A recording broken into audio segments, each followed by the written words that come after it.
Assalamualaikum warahmatullahi wabarakatuh. Selamat malam. Selamat datang di zona Q&A program Hifaz Official. Bersama saya Mulaji akan membahas tentang problematika atau permasalahan yang ada di bulan suci Ramadan. Dan tema pada kali ini yaitu gerbang Ramadan. Sudah ada bersama saya Bapak Ustadz Mufid. Assalamualaikum. Gimana kabarnya hari ini? Alhamdulillah sehat. Alhamdulillah baik. Iya, juga. Beliau adalah Ketua Yayasan RA At-Tauhid Pondok Asem. Beliau juga pernah pesantren di Gua Kidul, yaitu di Pondok Pesantren Al-Anwar. Beliau juga alumni Pondok Pesantren Nirboyo Kediri, Jawa Timur. Saya akan mengenai sesuai dengan judul tema bahwa sebentar lagi akan memasuki bulan suci Ramadan. Ini memang orang awam terutama saya itu masih belum terlalu paham dengan apa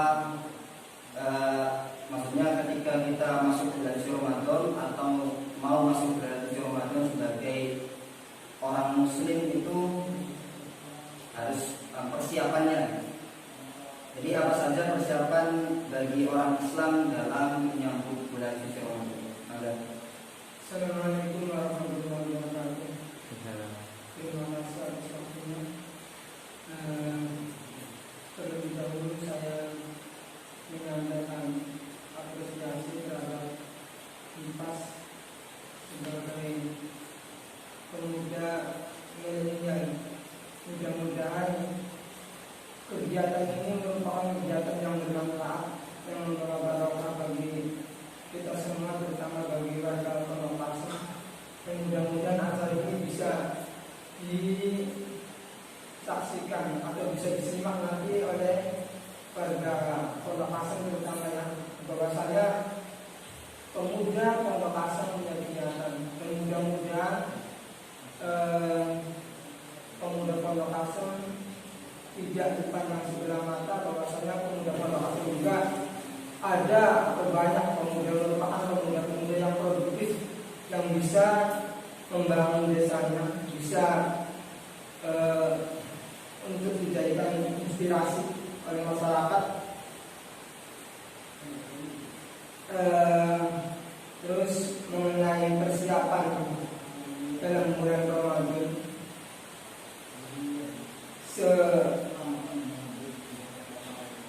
bulan Ramadan adalah bulan yang mulia, bulan yang penuh barokah, banyak ditunggu oleh kaum muslimin, karena di dalam bulan Ramadan banyak keberkahan dan juga dilipat gandakannya pahala dalam melaksanakan kebaikan atau ibadah amal-amal soleh. Yang perlu ditanamkan bagi kita sekalian sebagai umat muslim, kita mempersiapkan jiwa kita, keimanan kita, ketakwaan kita, dan di mana di situ dalam bulan puasa adalah banyak nilai yang bisa dijadikan pelajaran, terutama kita di dalam puasa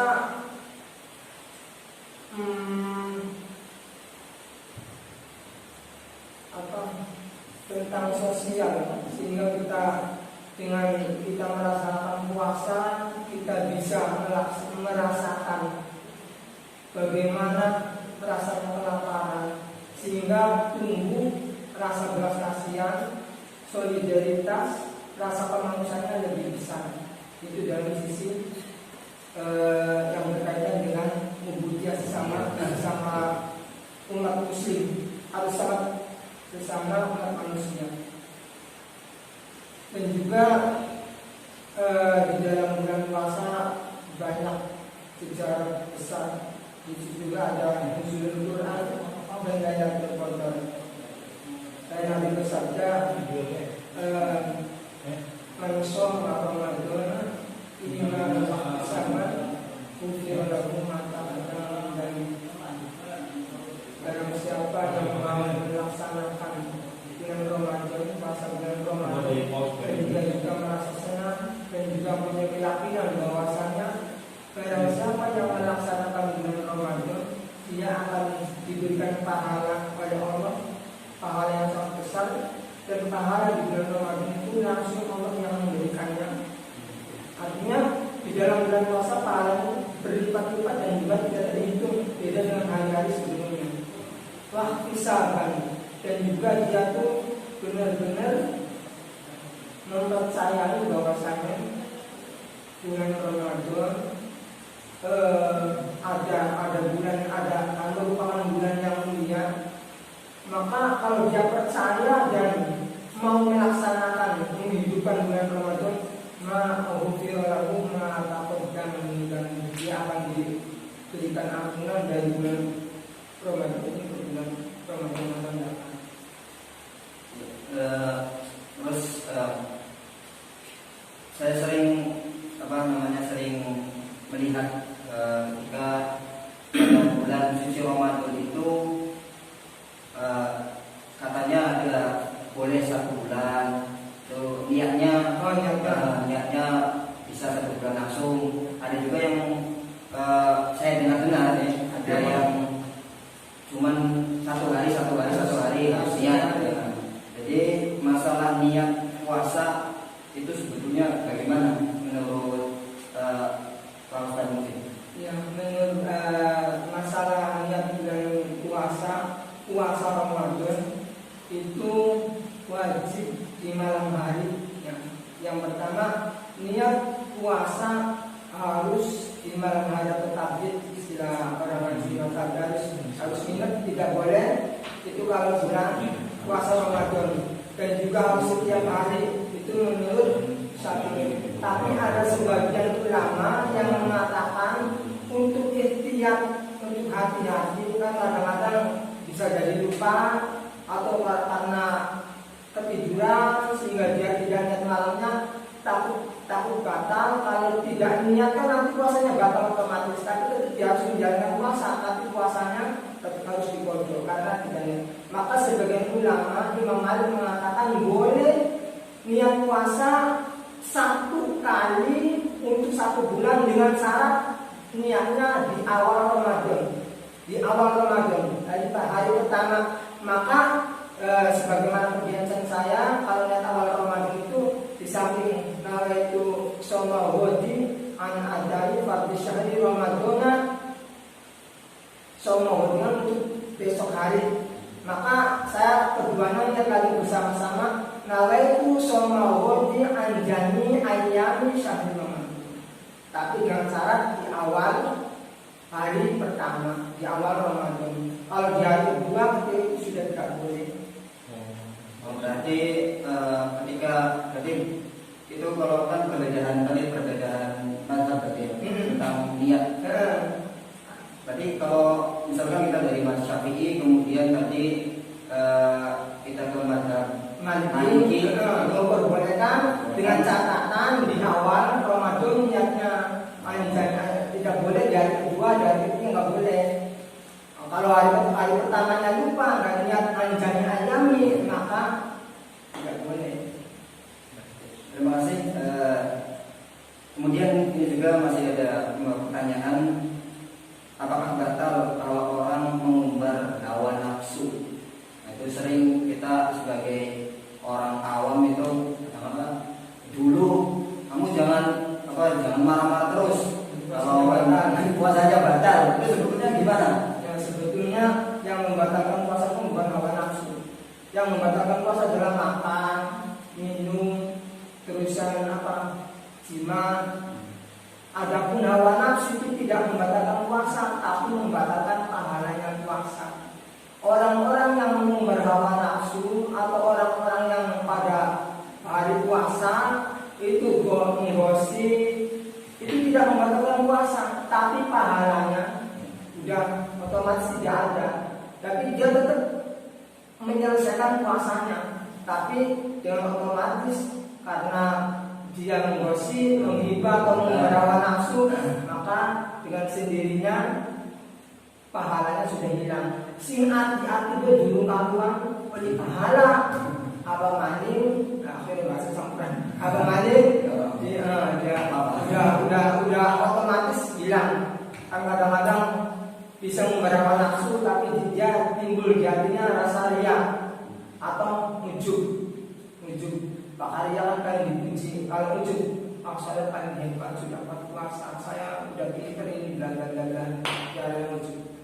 Iya, terus ini juga pada waktu kecil saya juga kan sering baik dari orang tua atau dari orang-orang tua sekitar lingkungan, katanya kalau kita buang air buang angin itu ketika itu bahasa dengan ketika di dalam air katanya batal. Terus apa lagi masih banyak lagi kan, apakah mitos, apakah memang benar sesuai hukum Islam sendiri? Ya, di antara yang membatalkan puasa adalah memasukkan sesuatu ke dalam lubang.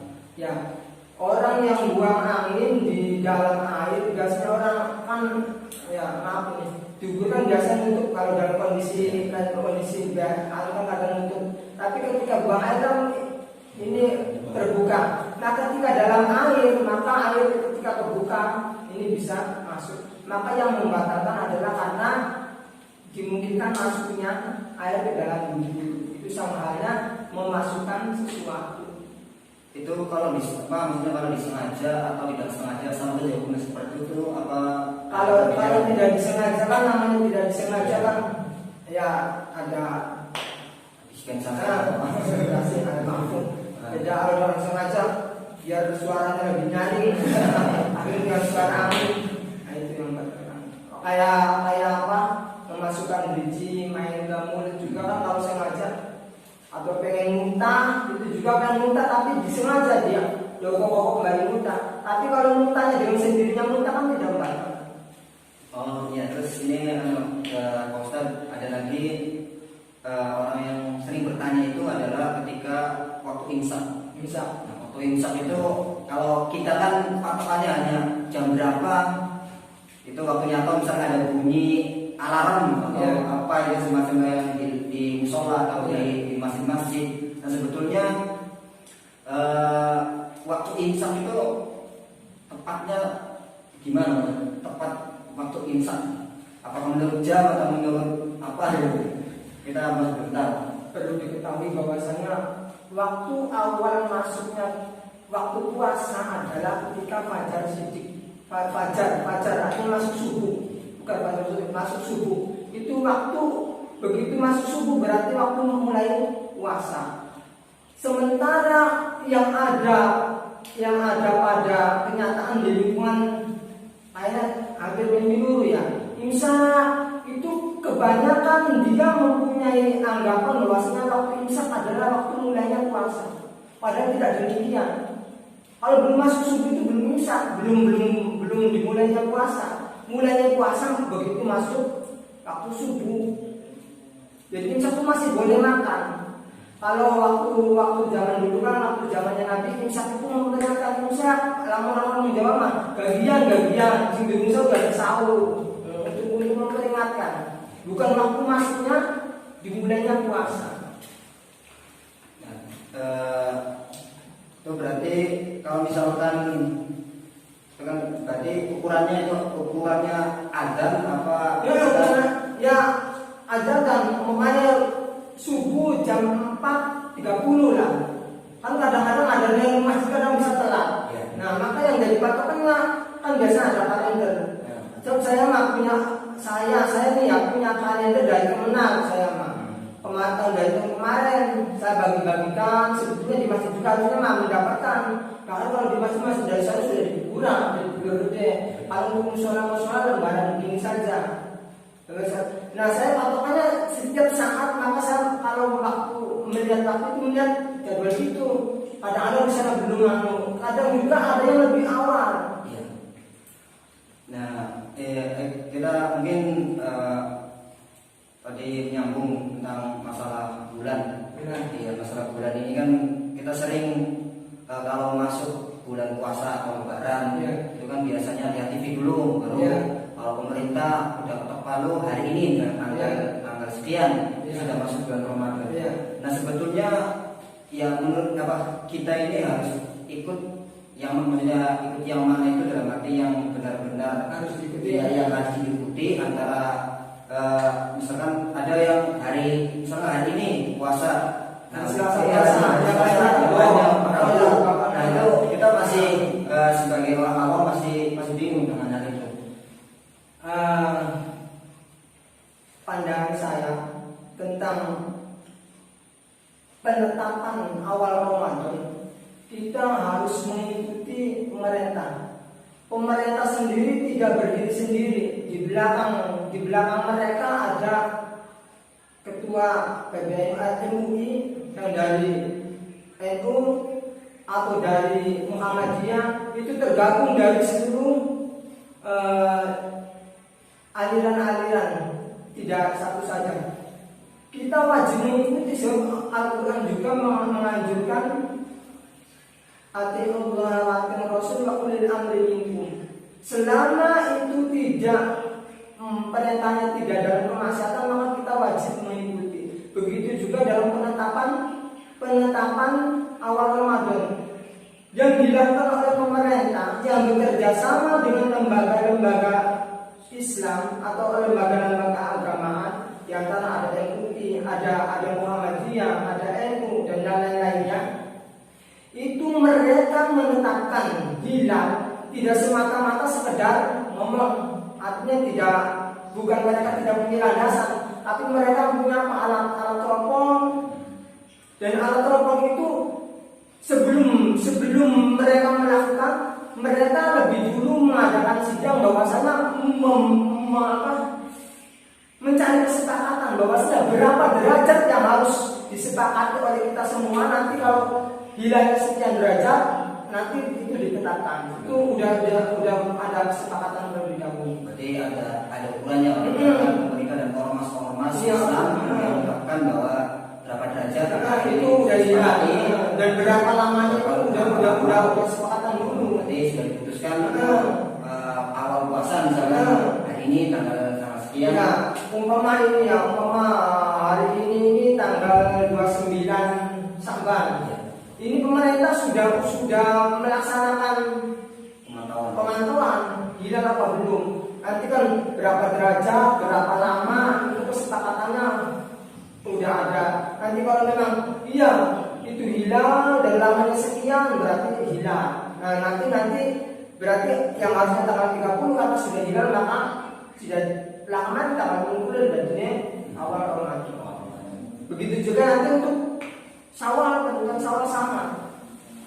Karena yang penting ada sebagian ormas kayak aboge apa kan? Aliran aboge itu kan kadang-kadang 2 hari sebelumnya atau 2 hari sesudahnya kita. Itu hitungannya loh. Prien secara mempegang. Sebab saya waktu belajar falak, cuma saya berangkat ke falak, makanya sering kira kurang bisa mengupas. Ketika ini falak pun, yang harus dari patok utang ada hilal, tidak bisa baik. Saya gawe tanggalan itu sebenarnya gampang, terus nggak bisa gawe tanggalan. Tapi tinggal itu rumusnya gampang. Tapi lamunnya beli nganggo hilal angel, saya bilang kadang-kadang pas di 30 kadang ini 29 harus begitu. Padahal laporan ketutupan indung walaupun sebenarnya hilal, tapi indung orang katanya bisa ditemukan sama sih. Ya, ini juga kita di masa sekarang atau hari-hari ini memang tengah disibukkan atau bahasanya lagi pada ribut tentang wabah virus corona. Dan juga ya ada sebagian ulama atau sebagian ormas itu ada himbauan mengenai larangan atau di rumah saja ibadahnya ketika sholat tarawih. Nah menurut Pak Ustaz sendiri, sholat tarawih dalam kondisi wabah corona itu harusnya seperti apa? Untuk menyikapi itu ya sebetulnya langkah-langkah dari pemerintah itu sudah bagus, dan juga saya mengapresiasi cepat tanggap Cuman yang perlu kita kita perhatikan adalah kita menurut saya tidak bisa untuk dipukul rata. Karena adanya wabah corona kan harusnya dipeta-peta mana yang sudah peta merah, mana yang sudah kuning, mana yang sudah masih hijau. Itu harus dipeta-peta. Maka yang sudah peta merah ya harus mengikuti, wajib mengikuti. Karena dalam kaidah fikih juga diajarkan berikutnya Darul mafasid muqaddamun ala jalbil masalih. Mengantisipasi itu lebih baik daripada mengobati. Lebih baik dari mengobati. Mengambil kemaslahatan lebih baik, menolak lebih baik dari mengambil kemaslahatan. Didahulukan Darul mafasid dulu, menolak kemadharatan dulu. Kalau memang udah zona merah, itu harus mengikuti. Jenglarang ibadah sing beda gajarannya gede. Karena pengobatan, pemutusan rantai untuk penyebaran COVID-19 memang caranya belum konon. Diputusnya kalau tidak berkumpul. Tapi lamun nazmi masih zona hijau mah, menurut saya tidak ada alasan untuk tidak boleh jamaah di masjid, melaksanakan jam Jumat, melaksanakan tarawih berjamaah di musola, di masjid itu menurut saya tidak ada alasannya. Sama dengan alasan jamaah itu kan hukumnya walaupun fardu kifayah atau sunnah muakkad, tapi Kanjeng Nabi menganjurkan sekali untuk jamaah. Bahkan walaupun sunnah masjid masjid tajuk, lebih bilang jamaah suka karban. Itu berarti kan saking diharuskan walaupun tidak wajib, dianjurkan banget. Lamun itu juga boleh tidak jamaah selama kalau dendes menimbulkan angin puyuh, menimbulkan silakan tidak keluar dan boleh. Satu desa tidak ada yang jamaah. Begitu juga dengan virus corona, tidak boleh dipukul rata menurut saya. Tapi kalau memang sudah zona merah, ya harus begitu. Mengikuti anjuran Darul mafasid muqaddamun ala jalbil masalih. Darul masalih kan kumpul-kumpul bisa menghasilkan ganjaran segede, tapi sementara ada mafsadah untuk umum, maka kita harus mendahulukan untuk menyingkirkan mafsadah dibanding mengambil maslahat. Ya pemirsa, kita break dulu dan kita saksikan video berikut ini.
keluar dan jangan masuk. Harusnya memang begitu. Maka sebagaimana yang tindakan yang dilaksanakan oleh pemerintah sebetulnya sudah benar. Tinggal mengkotak-kotakan zona-zona mana yang memang harus betul-betul lockdown dan zona mana yang masih diperbolehkan. Tadi sudah ada di zaman Sudah. Bahkan anjurannya memang begitu. Memang di Jakarta ada wabah itu, maka dari luar Jakarta jangan masuk ke sana, dan yang sudah ada di sana jangan keluar dari situ. Memang anjurannya begitu.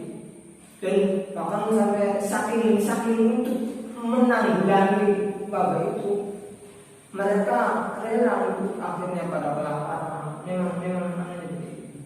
Memang pengobatannya begitu untuk memutus rantai. Jadi memang sudah ada di zaman Rasulullah. Kemudian ini juga ada titipan pertanyaan dari teman-teman di PAS juga, dari pemuda-pemudi. Salah satu pemuda juga ini, apa saja kesunahan di dalam bulan suci Ramadan? Jadi apa saja yang disunahkan ketika masuk bulan suci Ramadan? Di antara kesunahan Ramadan adalah memperbanyak ibadah sunnah kayak salat sunnah, hajj, salat tasbih, membaca Al-Quran, dan juga menyegerakan untuk berbuka, mengakhirkan sahur. Ada diwali kadang-kadang di bulan jalan saking hebatnya buat puasa buka jadi baik. Dan juga ketika sahur sebaiknya yang menjelang setengah jam atau menjelang subuh lah, sehingga ketika pagi itu masih ada rasa kenyang, tidak lemes terus. Menjelang sore akhirnya payah orang tidak terlalu payah. Kalau itu kan kalau kita sikat gigi itu ketika ketika menjelang mau imsak itu atau ketika sahur itu termasuk sunnah kan? Sunnah.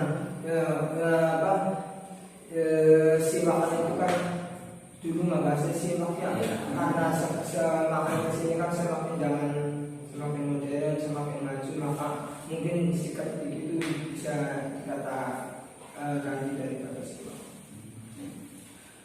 Tapi nanti kalau siang jangan sikat gigian atau siwakan, karena Allah itu menyukai bau mulutnya orang yang puasa itu bagikan bau minat asturi dari surga. Terus juga ini ada pertanyaan lagi dari kita posting ke grup, kemudian ada yang inbox. Ya. Ini keistimewaan yang mungkin agak masuk lagi ke pertengahan bulan Ramadan, tapi mungkin Pak Ustadz bisa sedikit menjawab atau gimana bagaimana keistimewaan nuzul Quran dan Lailatul Qadar. Lailatul Qadar itu ada keistimewaan itu justru banyak keistimewaan. Nuzul Quran itu kan di mana malam diturunkan Al-Quran. Sebetulnya penurunan Al-Quran itu tidak belum satu Al-Quran langsung. Itu beberapa tahun, bahkan beberapa tahun Al-Quran itu satu ayat. Dan tentunya juga mengkondisikan dengan keadaan umpamanya keadaan sekarang masyarakat ini lagi mabuk dan akhirnya melalaikan sholat. Di situ tuh Allah menurunkan bacaan begitu. Akhirnya pelarangan khamr itu juga ada sejarahnya. Yang sebetulnya dari dulunya nggak diperbolehkan karena melalaikan kewajiban, maka akhirnya minum khamr dilarang. Sebetulnya minum khamr itu ada manfaatnya, tapi ternyata lebih besar manfaatnya daripada manfaatnya, maka Allah mengharamkan ini. Kalau waktu ketika kita bicara masalah tepat apa tidak, kapan itu lain masalah malam Lailatul Qadar. Ya, sebenarnya banyak yang bertanya seperti juga. Malam Lailatul Qadar itu tidak bisa diprediksi secara otomatis. Ya. Cuman sebagian ulama mempunyai teori teori masing-masing lah. Yang jelas malam Lailatul Qadar adalah malam ganjil 20 ke atas, 21, 23, 25. Itu adalah malam Lailatul, dan juga tidak bisa diprediksi hari ini tidak bisa. Tapi sebagian ulama ada yang punya prediksi, yang hitung-hitungannya dia pakai lo. Lamun awal Ramadan itu hari ini tadi bulan Ramadan orang jejak belum puluh, maka kemungkinan jatuh pada tanggal 21 atau ya banyak lah. Tapi yang jelas tidak bisa diprediksi. Cuman ciri-ciri daripada turunnya Lailatul Qadar itu adalah kadang itu sangat sumisnya, hening, dan angin itu sepoi-sepoi enak ngawak lah. Gede beli, cilik beli, tapi dirasakan memang sepoi-sepoi. Hanya bisa dirasakan. Itu merupakan keutamaan di bulan puasa adalah diantaranya ada nuzul Quran dan juga Lailatul Qadar. Ini ada juga dari teman kita juga yang mungkin pertanyaan terakhir sebelum nanti kita closing. Bagaimana hukum main game online saat berpuasa? Main game online itu sebetulnya tidak ada bedanya, baik itu puasa ataupun tidak bulan puasa, sebetulnya sama. Cuman yang harus diperhatikan bagi kita adalah sebetulnya yang pada awalnya main game itu tidak diharamkan, dibolehkan. Tapi sesuatu yang tadinya mubah itu haram, tidak dianjurkan juga tidak. Itu kan artinya lamun bahasa kita mau untuk hiburan lah, untuk hiburan, maka diperbolehkan. Tapi sesuatu yang awalnya mubah dan pada akhirnya akan melalaikan kewajiban, itu maka tibanya menjadi haram. Yang tadinya biasa-biasa saja, ya boleh-boleh saja, tapi karena melalaikan kewajiban maka menjadi haram. Ayo mana yang menginginkan akhirnya sholatnya lalai, atau akhirnya menjadi terakhir ini dosa, akhirnya dosa. Tapi mengurangi pahala. Ya jelas. Lelah, kalau membahasa kita malah terlalu pun melalaikan itu kewajiban. Yang akhirnya benar sembahyang tepat waktu atau yang waktu di akhirat akan mengakhirkan sholat, hukumnya juga dosa. Dan juga ada konsekuensinya, teguran lamun ada. Sebagai bisa tegur anak muda atau orang-orang yang silakan main pakai HP itu sebetulnya satu sisi ada manfaatnya, diperbolehkan. Tapi kalau HP sudah dipergunakan yang tidak pada tempatnya, ya timbul juga tetap haram. Ada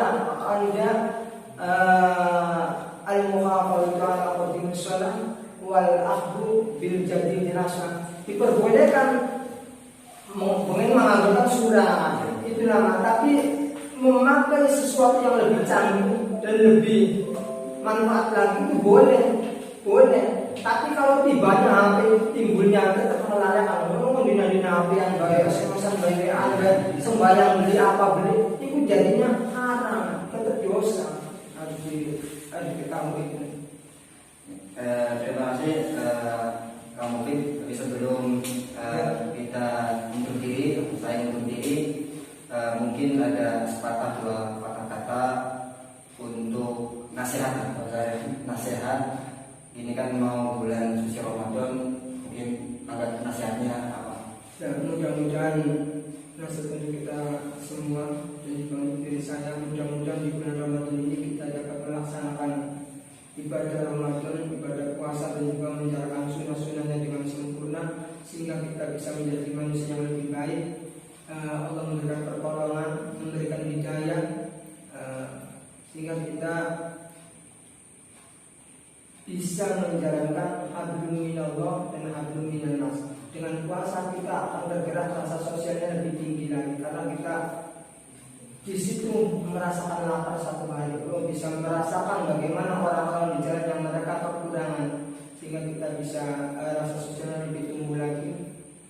Dan dari saya pribadi sebagai masyarakat Pondok Kasem, sekali lagi memberikan apresiasi terhadap pemuda MIPAS Pondok Kasem. Mudah-mudahan senantiasa menjadi pemuda yang produktif. Amin, amin. Senantiasa pemuda yang bisa menjadi mobilitas, bisa membangun desanya. Amin. Karena subhanal yaum dijadikan maju mundurnya desa ini tergantung pemuda. Hari ini kalian sebagai pemuda, besok adalah kemajuan desa ini adalah di tangan kamu sekalian. Ya, terima kasih. Sama-sama. Dari saya mohon maaf apabila ada kesalahan, dan juga barangkali ada yang perlu dikoreksi, silakan nanti bisa langsung disampaikan. Dari saya mohon maaf bila berkenan. Assalamualaikum warahmatullahi wabarakatuh. Waalaikumsalam. Kemungkinan pada bulan puasa tahun ini kita masih berada dalam suasana wabah virus corona. Semoga kita warga Pondok Kasem dan juga masyarakat Indonesia bisa tabah dan bisa sabar menghadapi wabah virus corona atau COVID-19. Dari saya, Munaji, selaku host dari Zona Q&A program MIPAS Official, mohon undur diri. Kurang lebihnya selamat malam. Wassalamualaikum warahmatullahi wabarakatuh.